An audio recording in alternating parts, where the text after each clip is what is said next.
So how long? And that's really amazing. So just what I got is you are an extreme person because what you're doing is extreme physically and mentally, and that physical and mental,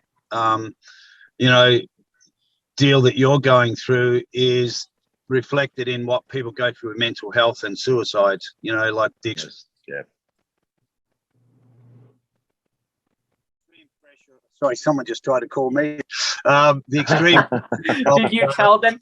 Did you tell them to go away politely? Yes, I did. Politely. Like that? Yeah, if we're in Australia, I probably would have actually just told you exactly what I said. I won't since we're international. But yeah, it is a lot of the programs we've done here, interviews on Relentless with Doug and myself, is with people who actually deal with mental health and suicide in their organisations, a non-profit. And Matt Runnels is one from mindful.org Australia. He's in Melbourne. Yep. Troy Coward, he's in Perth. He's started one called Beacon Fight for Life. And Mel Yu from Melbourne, she lost her boyfriend to suicide. And the sad part about any suicide, but the sad part about Mel's as well was she was actually working at Lifeline at the time when he took his life. So she's taking calls from people, and sadly her boyfriend at home took his life, which was just a terrible situation, And we've had a girl on who jumped in front of a train and survived in Melbourne, and so now she's an advocate for taking the stigma away and telling people what effect it left her, because her mum followed her to the railway station when she attempted that, and her mother thought she was gone, and she said, now I see the effect of what it's like for people left behind. So she's a big advocate for prevention of suicide and mental health awareness. And then we had Kevin Hines on board, who jumped off the Golden Gate Bridge, and the documentary, The Ripple Effect. That's the fella. Yeah, that's a fella that I've not known who he was, but I've heard the story. And he travels around to schools and educates kids, I believe. Is that right? Yeah. Well, he's based in the US, but Matt Runnels put us onto him because Matt's my friend, and I've been with Matt at some of his events. And then Kevin Hines found Matt and brought Matt over to the States, so they travel around to schools and just speak on suicide and mental health. So what you're doing is great, because like the distance you're walking, people from other parts of the world may or may not know, but you are actually, it's sort of like you're walking across America. Sort of. Yeah, my estimate is 4,800 kilometers, because a walk of this sort of track that I'm doing has been done before by a fellow in 2004. I'm going a little bit further. Like, for instance, I walked into Airlie Beach and out of Airlie Beach, not yesterday, day before, which was an extra 70 something kilometers on the journey. So, an extra 45 miles or something like that. And doing that a couple more times, it'll probably end up being 5,000 kilometers, which I believe is possibly a little bit shorter the distance from, say, LA to New York.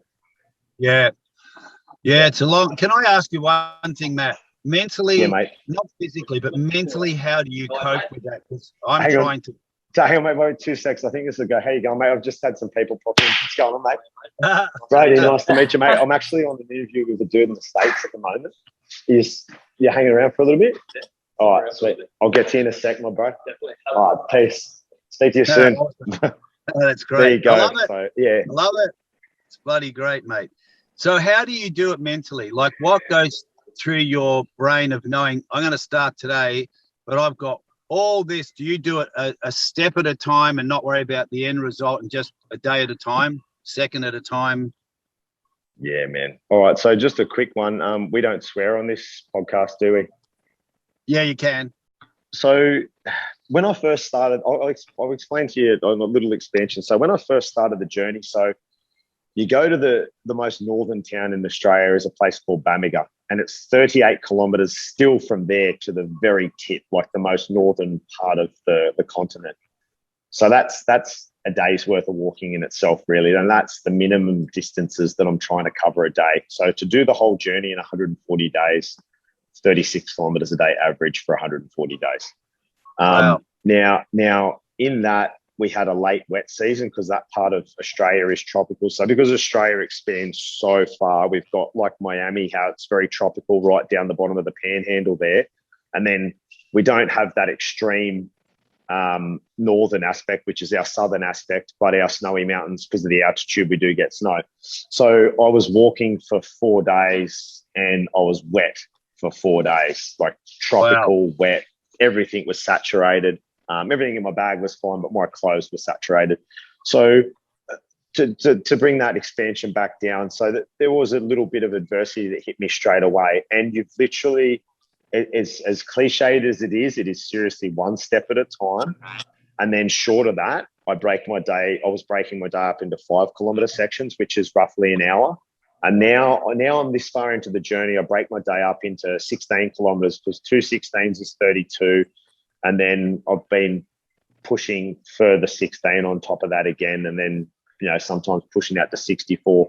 But you've got, it is, so the reason I'm doing this walk like this too is it's also a metaphor for beating anything in life, for achieving or starting a business or earning, because you can't just click your fingers and stuff's done. It doesn't work like that. We're not magicians.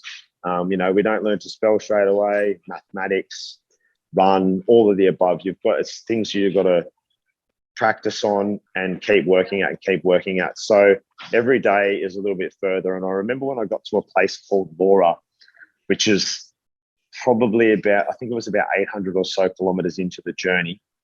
I looked at the map of Queensland. And as I said before, Queensland is a third bigger than the state of Texas. So I'm sure all the people US side will understand that, because Texas is quite a big state. And Queensland's kind of inverted Texas.